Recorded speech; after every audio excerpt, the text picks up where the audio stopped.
From Dallas to Dingle, this week's guest is one of our own Upfront supermodels.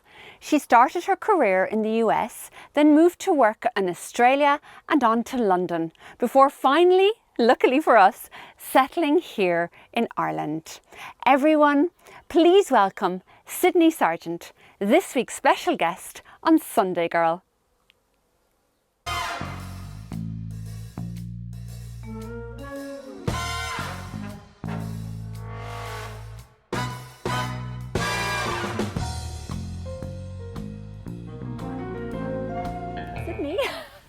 Hi Orla, thanks for having me. Well, thank you for joining us all in what is now your hometown. Yeah, Dingle. this is my new home. Yeah, this is what I refer to as going home. Okay, this is now This going is home. Yeah. So you were born in Texas? Born in Texas, born and raised. My whole family is still in Texas. Okay.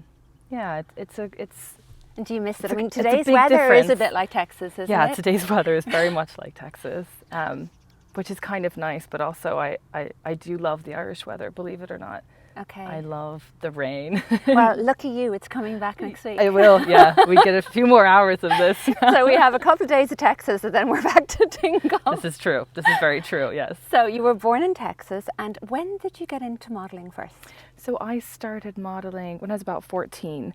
I was, it's very funny because it is like what you hear in, I suppose, movies, like your typical way of how people were scouted. I was in a mall, I was in a shopping mall, and I had a woman come up to my mom and asked if she could do maybe a photography session with myself and my younger sisters at the time.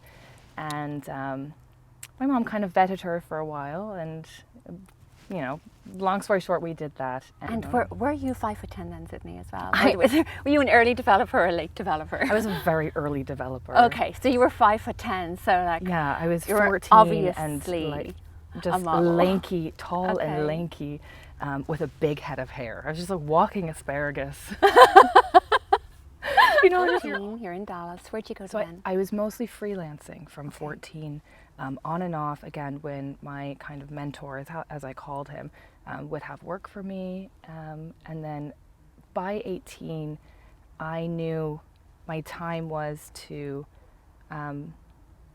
focus on studies and a career. Okay. Or if I wanted to actually pursue modeling, this was the time to do it. This was my time to really put all my effort into it, because I had just finished high school and I had the time to myself, I had the freedom and the mobility to go, the flexibility, I should say. Submitted my photos to a few agencies in California, because I have family in California, so it wasn't that I was looking to go to California because it's LA. It was more so I knew I had family. I knew that was, you know, one of the largest markets in the States between LA and New York.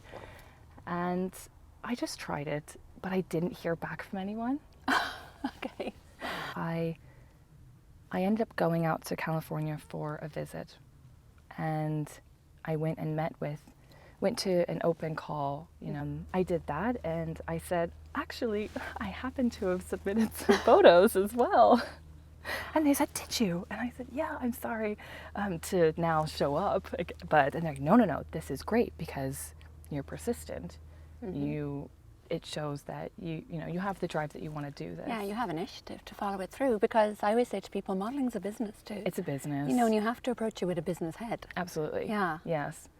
I joined with LA Models, which is a huge success for me, just knowing that I put my head into it and I got signed, and it was the start of a whole new chapter for me at 18.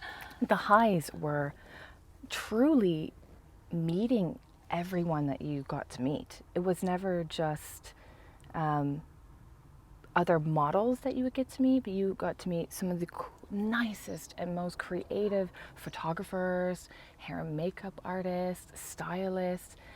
So for me, the exciting bit was on each shoot getting to meet other people, like-minded people, other creative people, because it's a process. Modeling is You're part of a team. You're part of a team. Yeah, you're not there on is your not own. one soul. Yeah, and if you know. one part of that falls apart, the whole shoot falls apart. Yeah. Yeah, and that is so important to recognize Absolutely. as well. People tend to, when you're not in the industry, you look at an image from a campaign or something, and you see, a beautiful face that has been edited. They're always edited. A beautiful face, and the product or whatever she's selling, and you think she's beautiful. She looks great, or he looks great. But we don't see is that the photographer was on point. The hair and makeup artist were incredible that day. The stylist put it all together.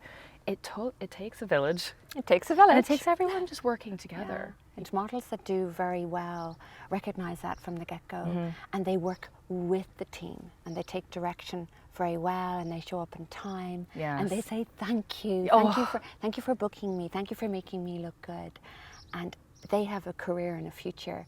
Those who kind of are more self-obsessed or self-centered and don't see all these other elements working with them.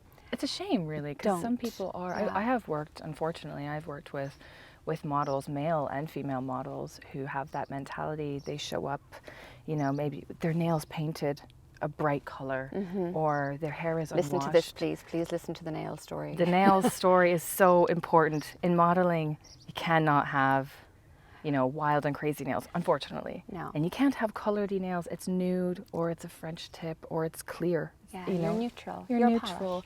And a lot of the times it's because sometimes clients will actually want to paint your nails.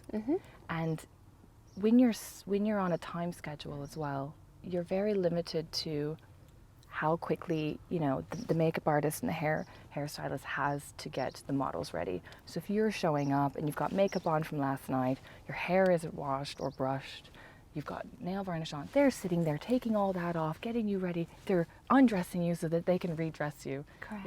You have to have a bit of respect for and it what you do, because you are. Yeah, it wastes time. Yeah. And again, it's a really important point. We've made it before, but when you show up for a job, sometimes you're camera ready. It depends on the budget and what kind of, for TV, normally you're camera ready. But if you're doing high fashion, you literally show up bare. So your face is bare, all your makeup is scrubbed off, your skin is moisturized, and your hair is just freshly washed from the night before. And your nails, you said, and no tan ideally. Yeah. And that's how you present, not like you're ready to go out in the tan. Oh gosh, no. Which is it still happens because people think they just want to put their best foot forward. So, putting our best foot forward, we got on our plane and we went to Australia. Why did you go to Australia? Lives in Sydney, and I actually hadn't visited them yet, and I really wanted to visit them. And I said to my agents at the time, maybe I could do a bit of work over. And they said to me, look, probably not. Just be honest. It's the other side of the world, Sydney. Get a grip. We love you, but get a grip. And I said, right, I won't accept that. I said, could you just send my photos to a few agencies around there? They submitted my photos to a few agencies, and they sat me down a week or two later and said, look, everyone's passed, really sorry, but everyone has kind of passed. And I said, okay, I'm going to go anyway. It was a true matter of, she doesn't take no for an answer. So I went to Australia. Oh, I loved it. And obviously Australia in general is a brilliant place to visit. And then you went to London. And I was in London, yeah. It's making my way around the world. Yeah. We're getting here the long way around. We're getting here the long way around. There's only a 5-hour flight across. I know. I went the wrong direction. You went around the other side of the globe. Okay, so you're in London, so you're getting closer to us here. Getting really and closer. How did you find London? London's great. London was busy. London is London. It is, yeah. It's a big, busy city full of adventures, and it can be a big lonely city as well. Yeah, it's a bit very, very lonely. I wasn't there long, but the time I was there, I found it very hard making friends, but it's such a fast-paced life. You really have to just throw yourself into the deep end. You do, yeah. you do. And we've had a lot of models who've worked in London, whether on assignments or they've gone over there to work, and they've all loved it, they've all learned an awful lot from it. But they all came back. Yes. Yeah. I always say to them, you'll be back, I'm not worried. You're going to love it, and then you will come home. No. So I was getting towards the end of enjoying my time in London. And I came here just for the summer, but I actually went to Kinsale. And I landed And I thought, wow, this country is incredible. So it wasn't raining the day you got here? No, I was very, and it was summer. I just immediately fell in love with the Irish culture and Irish people and the atmosphere that you have here. The welcome, I think. We probably saw a little bit like it in Australia, in that it's that kind of, there's a more sense of kind of a human self there. And as Irish people, I think, speaking not for the nation, but definitely Speaking for the nation. Speaking for myself, but not for the nation. We're a friendly old bunch, really, and we're curious, and we like to meet new people. So I imagine if you come in with an open heart, you'd just fit right in, and you did. I would have it, I was on Instagram one evening, and I was looking at a shoot from this incredible local designer, Lola and Winter, Megan and Lola and Winter, and you were the face of her brand. And look, immediately I started asking people, who is this girl? Who is this girl? And they were like, that's Sydney, she lives in Dingle. And I'm like, how come I've never heard of her? How come I've never met her? I'm in Dingle all the time. She mustn't be out late in pubs. No, she was hiding. And I fucked up our first meeting because I put it in the wrong date in my diary. It happens, middle-aged brain. So I made it the following week. By God, I actually had about 12 reminders in my diary. And we met in Bean and Dingle.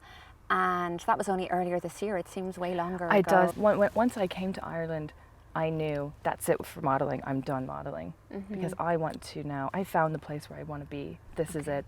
I felt a connection to this country, and I said, this is it now. I need to focus on living a happy life here. And I was in my head, I said I was done modeling. It's in the past now. But every now and then I would have maybe a local brand or someone ask if maybe I wanted to do a little shoot or something. And when Megan approached me from Lola and Winter asking for a shoot, I straight up said to her, I don't do that anymore. I can help you find someone else. She says, no, it'll be great. It'll be comfortable. And she's so lovely too. She's so lovely. How could you say no to her? No, you couldn't. So I said, okay, I hope you'll be happy. It's been a long time. And we did our shoot, and then that's when you contacted me. And again, the same thing, because you sat me down and asked for me to join, and I said to you, I don't do that anymore. Yeah, I was like, I don't think you want, I don't do that. Please think about it, Sydney. Yes. Please think about it. And then you said yes. And then I started ringing clients. Again, and how could I say no to you? Exactly. You didn't. Please let that always be the way. Yes. But we're going to end this gorgeous interview, and I'm just going to ask you honestly, as somebody who's worked in the modelling industry for 15 years and all over the world, for a young woman or a young guy sitting at home watching this and saying to themselves, I'd like to get into modelling, what advice would you honestly give them? I've painted a very happy picture of the modelling experience, my personal modelling experience. And we haven't gone over the highs and lows, but there were lows as much as there were highs. And it's not an easy when they tell you no, or when they reject you, or when they ask you to lose a bit of weight, or, you know, as good as the industry has been to me, you know, there were times where I was in my car and all I ate was carrots and apples, you know, to stay looking a certain way. And just, that's not it. You know, you can't have extremes. You really need to mind your body, but really, really take care of your mind. Very good. What I wish I knew was to see myself as number one, obviously, and as the business. Modeling is not the business. I am the business. So I am my own business, and it's important that I respect myself as a business. You're going to be rejected, and you know, we all know this, but it's really crucial that you're strong and you're grounded. You have to be a very grounded person, and just know that it's going to happen, but also know that it's okay. It's just okay. Beautiful. Yeah. Sydney, we adore you. I'm so happy that you're part of Upfront. May Thanks. you be for many, many years to come. And thank you for being my Sunday girl. Thanks so much, Orla. It's been really, really nice. Yeah.